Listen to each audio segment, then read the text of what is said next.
जरा सोचिए, अगर स्मार्ट होने का मतलब सिर्फ एग्जाम में अच्छे नंबर लाना ही न हो तो। आज हम हार्वर्ड गार्डनर के उस जबरदस्त आइडिया को समझने वाले हैं जिसने इंटेलिजेंस यानी बुद्धिमानी के बारे में हमारी सोच को ही हमेशा के लिए बदल दिया। तो सच में स्मार्ट होने का मतलब क्या है? क्या ये मैथ्स के पेपर में पूरे नंबर लाना है, या फिर कोई बहुत ही खूबसूरत पेंटिंग बना लेना, या हो सकता है किसी परेशान दोस्त को ऐसी सलाह देना जो उसका दिल हल्का कर दे? गार्डनर का सिद्धांत हमें इसी सवाल को एक बिल्कुल नए और मजेदार एंगल से देखने का मौका देता है। देखिए, बहुत लंबे समय से यही माना जाता था कि इंटेलिजेंस बस एक ही तरह की होती है, एक किस्म की जनरल ब्रेन पावर, जिसे साइंटिस्ट जी फैक्टर कहते हैं और जिसे एक आईक्यू टेस्ट से नापा जा सकता है। लेकिन गार्डनर आए और उन्होंने इस आइडिया को पूरी तरह से पलट कर रख दिया। उन्होंने कहा, भाई स्मार्ट होने के कई अलग अलग रास्ते हैं और कोई एक टेस्ट इन सबको नहीं नाप सकता। तो फिर सवाल ये उठता है कि गार्डनर के हिसाब से ये अलग अलग तरह की स्मार्टनेस है क्या। चलिए, उनकी जो 8 मशहूर इंटेलिजेंस है उन पर एक नजर डालते हैं। तो गार्डनर ने ये 8 अलग अलग तरह की इंटेलिजेंस बताई, मतलब शब्दों का जादूगर होने से लेकर संगीत की गहरी समझ रखने तक, और लोगों को अच्छे से समझने से लेकर अपने शरीर पर कमाल का कंट्रोल रखने तक, सब कुछ इसमें शामिल है। चलिए, इनमें से कुछ को थोड़ा और गहराई से समझते हैं। तो शुरुआत करते हैं शारीरिक गतिशील बुद्धिमत्ता से। अब ये सिर्फ स्पोर्ट्स की बात नहीं है। जरा सोचिए एक सर्जन के बारे में जिसके हाथ एकदम सधे हुए होते हैं, या एक डांसर जो अपने शरीर की हर हरकत से एक कहानी कह देता है, या फिर वो मैकेनिक जो सिर्फ आवाज सुनकर इंजन की प्रॉब्लम बता दे। ये सब इसी इंटेलिजेंस का कमाल है।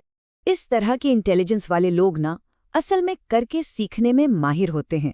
वो चीज़ों को बनाने, उन्हें खोलने और फिर से जोड़ने में बेस्ट होते हैं। वो दुनिया को अपने हाथों से काम करके सबसे अच्छी तरह समझते हैं, ना कि सिर्फ किताबों में पढ़कर।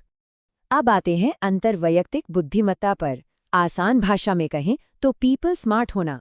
ये उन लोगों के बारे में है जो दूसरों को बहुत अच्छे से समझ पाते हैं। वो जानते हैं कि सामने वाला कैसा महसूस कर रहा है, उसे कौन सी चीज़ मोटिवेट करती है और उसका अगला कदम क्या हो सकता है। कभी किसी ऐसे इंसान से मिले हैं जो किसी भी ग्रुप में जाते ही घुल मिल जाता है, या जो किसी भी पार्टी की जान बन जाता है? हाँ, तो बहुत मुमकिन है कि उनमें ये इंटेलिजेंस कूट कूट कर भरी हो। ऐसे लोग कमाल के टीम प्लेयर और लीडर बनते हैं क्योंकि वो नेचुरली लोगों से कनेक्ट कर पाते हैं।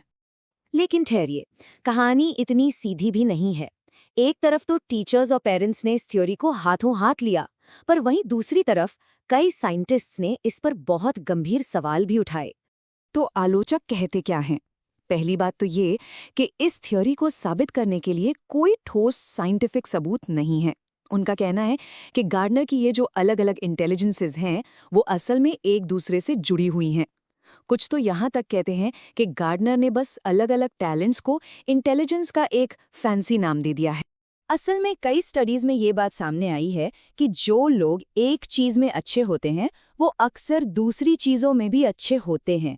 जैसे कि हो सकता है एक अच्छा मैथमेटिशियन एक अच्छा म्यूजिशियन भी हो। और ये बात उसी पुराने जनरल ब्रेन पावर या जी फैक्टर वाले आइडिया को सपोर्ट करती है, जिसे गार्डनर का सिद्धांत नकारता है। अब एक बहुत बहुत बड़ी गलतफहमी को दूर करना जरूरी है। गार्डनर का सिद्धांत लर्निंग स्टाइल्स के बारे में बिल्कुल भी नहीं है। हालांकि लोग अक्सर इन दोनों को एक ही चीज समझ लेते हैं। फर्क को समझिए। बहुबुद्धि का सिद्धांत इस बारे में है कि कोई किस चीज में स्मार्ट है, मतलब उसकी क्षमताएं क्या हैं, जबकि लर्निंग स्टाइल्स का आइडिया इस बारे में है कि कोई कैसे सीखता है। जैसे कोई कहता है मैं देखकर सीखता हूं या सुनकर।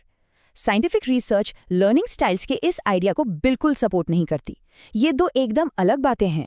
तो फिर सवाल उठता है कि अगर साइंटिस्ट इसे लेकर पक्के नहीं हैं, तो ये थियोरी आज भी स्कूलों में और हर जगह इतनी पॉपुलर क्यों है? शायद इसकी असली वैल्यू कहीं और छिपी है। देखिए, इस थ्योरी की असली ताकत इसके विज्ञान में नहीं, इसकी सोच में है। इसने टीचर्स को हर स्टूडेंट के यूनिक टैलेंट को पहचानने और उसकी इज्जत करने के लिए प्रेरित किया है, न कि सिर्फ एग्जाम के नंबरों पर ध्यान देने के लिए। इसने हमें ये सिखाया है कि हर कोई किसी न किसी चीज में स्मार्ट होता ही है। तो इस आइडिया को असल जिंदगी में कैसे अपना सकते हैं? आसान है। पढ़ाने के लिए अलग अलग तरीकों का इस्तेमाल करके, स्टूडेंट्स को ये आज़ादी देकर कि वो किसी टॉपिक को कैसे समझना चाहते हैं, और सिर्फ टेस्ट स्कोर ही नहीं, बल्कि हर तरह के टैलेंट की तारीफ करके, चाहे वो क्लास में एक अच्छी बहस करना हो या एक मुश्किल प्रोजेक्ट को संभालना। आखिर में इसका मकसद एक ऐसा माहौल बनाना है जहां हर बच्चा अपनी खास ताकत का इस्तेमाल करके आगे बढ़ सके। ये वन साइज फिट्स ऑल वाली सोच को छोड़कर एजुकेशन को हर किसी के लिए ज्यादा पर्सनल और असरदार बनाने के बारे में है। और ये हमें एक बहुत ही अहम सवाल पर लाकर छोड़ देता है, अगर एक टेस्ट या एक ग्रेड किसी को डिफाइन नहीं करता तो फिर क्या करता है? ये थ्योरी हमें अपनी अनोखी ताकत को खोजने और उसे सेलिब्रेट करने की हिम्मत देती है। तो सोचने वाली बात ये है कि वो कौन सी चीज़ है जो सच में किसी की प्रतिभा को परिभाषित करती है।